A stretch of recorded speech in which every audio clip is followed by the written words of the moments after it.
क्यों नहीं होगा? औषधि के तौर पर और शुद्धिकरण के तौर पर, शुद्धिकरण और सशक्तिकरण के लिए, शुद्धिकरण के लिए नस्य बहुत जरूरी है। 15-20 मिनट कराते, 15-20 मिनट का समय लगता है। सबसे सरल है, धीरे धीरे कफ निकालेगा सौम्य तरीके से, अणु तेल बहुत साइलेंटली, और किसी को एकदम खखाटा उठाना है, सारे झाड़ झंकाड़ अंदर से जमे हुए निकालने, तो किसका करो?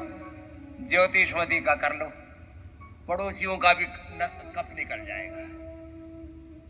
लंबे लंबे श्वास, एक बार तो ऐसा लगता है छीकम छीक 20, 25, 50, किसी को तो पूरा शतक लग जाता है छीक का भी, स्नीजिंग का। और अंदर से सारा कफ, पूरा बड़ा मामला है इसका, पूरा सिर से लेकर के आंख, नाक, कान, गला, फेफड़ा, चारों तरफ पूरे शरीर में ओहो हलचल मच जाती, आंधी तूफान सा आ जाता है। जिसको जैसा करना होगा। दवाई के तौर पर जिनकी बहुत ही सौम्य प्रकृति हो,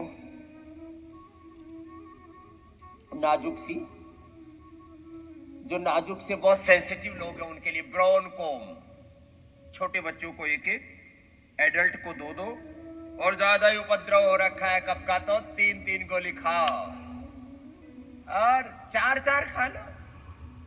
What if you could do